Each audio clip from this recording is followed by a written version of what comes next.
All right. Good evening.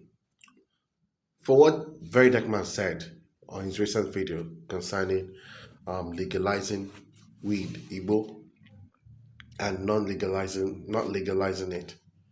Okay. I'm going to point out so many things about Igbo and about cigarette.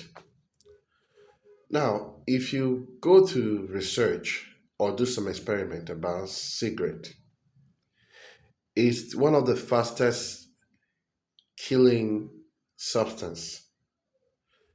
In fact, practically to tell you, if you go to the company where they make it, it's hazardous that they even have to wear masks. It's like where they're making it can't even stay where they're making all this mosquito fleets, Mortine and fleets and all that. How much more this thing?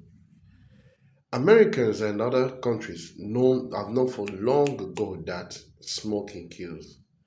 And there was a time that one country, I don't want to mention it, but one country actually put a law that they don't want to see anything cigarette in their country.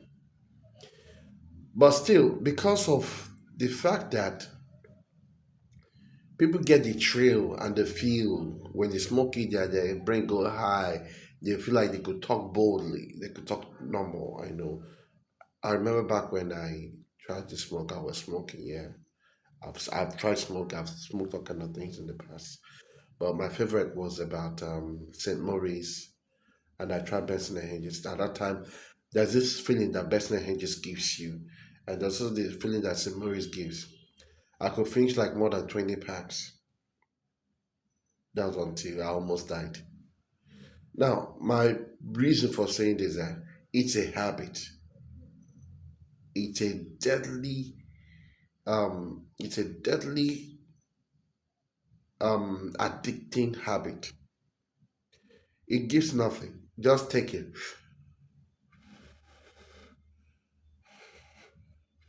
And the more you're doing it, look at if people are looking at you, just it makes you feel like, oh, I'm cool, I'm cool. Just the same way people who smoke vape and the rest does. And naturally and truly, Igbo weed is medicinal. But because the white people, the white man or the white people, the detectors, the syndicates, the elites, those out there knows that Igbo is medicinal. And they cannot grow it in their own country because they've amassed all their resources basically. So they get the rest of the resources from Africa, from Nigeria. Just like how they extort diamonds, gold, and oils and the rest.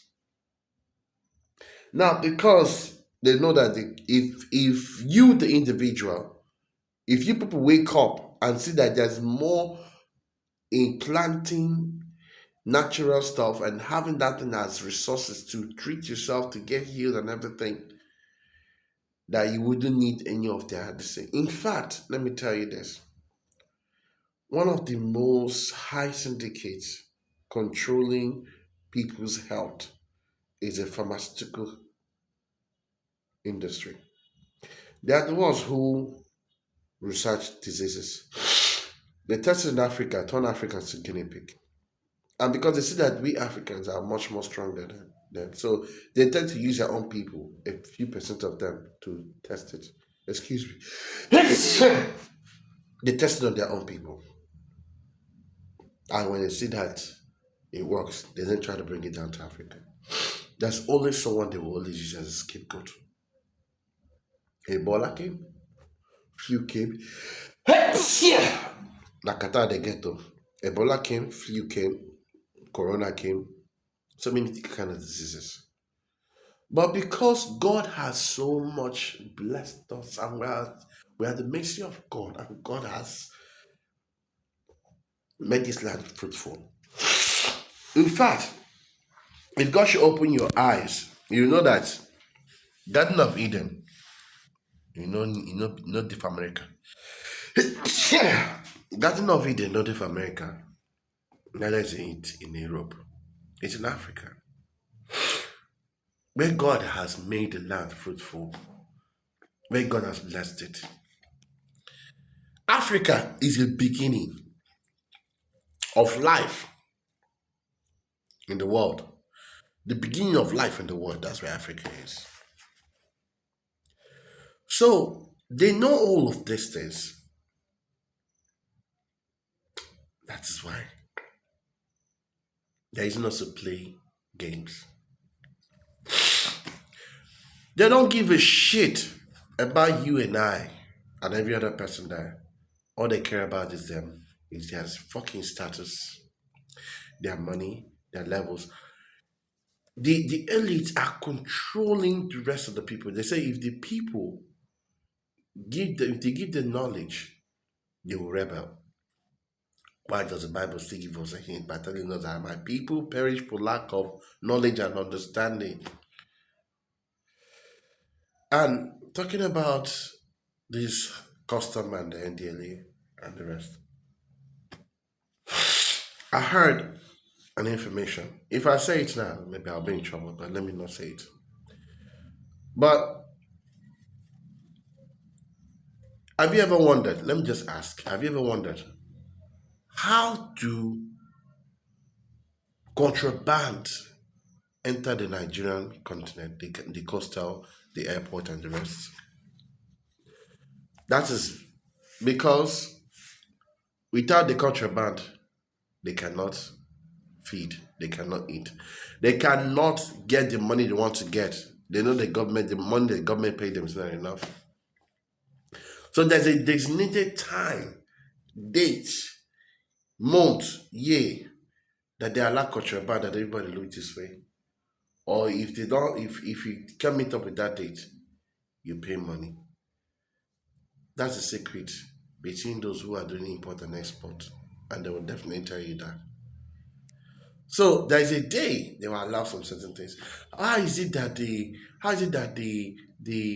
what they called the kidnappers, the people doing kidnapping, killing, and all that? Where did they get the weapons from? Where did they get the ammunition from? Unless maybe the Spirit of God has entered into one of those people on the border that will then sound the alarm and say, they got somebody. Or maybe when the killings become too much.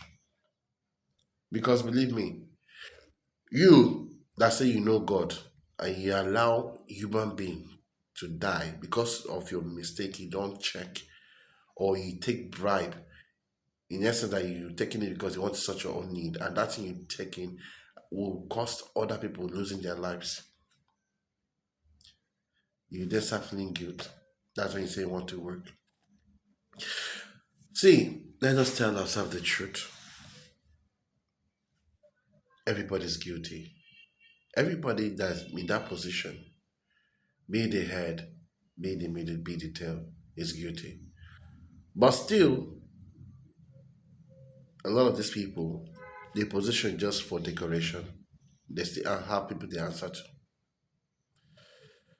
For them to say that Igbo is illegal, smoking it here, is because the more people get it and they make it legal, there will not be any resources for those people out there to use. Now they won't have any resources to make their own thing, to do their medicine, to resell and all that. I know of a certain time an information came down that about a man who discovered a way to cure arthritis, a way to cure diabetes, a way to cure cancer. And because one of the most high selling drugs is an anti-cancer drugs or supplement. Let me show you guys something. I've been using this since I can't remember when. But since when this one was around 500, 600 naira, I've been using it till today. And now the price is almost 8,000 naira because this company has gone out of the country.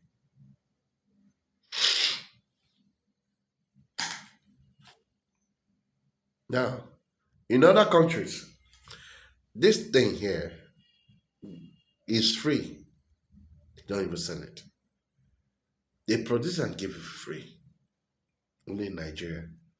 Then they bring this thing and say to us, how long can we be, or how long are we going to be wicked to ourselves? How long? How long? How long? So you see what Red Dagman is saying? They know that cigarette kills. They know that it kills. It's deadly. The Federal Minister of Health wants that smokers are liable to die young, but they sell it. It's opened. The Igbo, the loud, the cannabis, and the rest. They know what that one does to people. But let's ask ourselves, how long?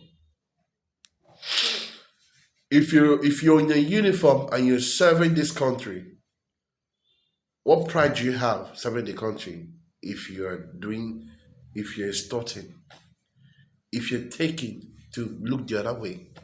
Do you know that the moment you look the other way, those people you extort or that they are allowed, they do something that will make other people die. That's what they call karma.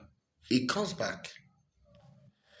If you, a police officer, you're being mounted on the road check, a checking point to check something, and you see a vehicle, you collect money, you collect change. Inside that vehicle, they already kidnapped somebody. They want to go and kill, or they're carrying a human body, a human part. And God forbid, it happens to be someone that they killed, and you don't know that the person might be related to you. How would that make you feel? If that was your family member, how would that make you feel? That vehicle did not check that those people they carry ammunition in which they intend to go and destroy innocent villages. How would that make you feel if it's your village they entered? Integrity in this world is just fallacy. I just hope we all have a turnaround and this very thing. It's about time when people wake up and said, Ugwakachimuboro, that now my day don't break. I'm not gonna be this way before. The way I was before. I want to be a different way. I've woken up. I'm wise. I have understanding and knowledge, and I know I'm going to do the right thing. That is when Nigeria or this country start having a change. Bless you all. Have a good night. Bye.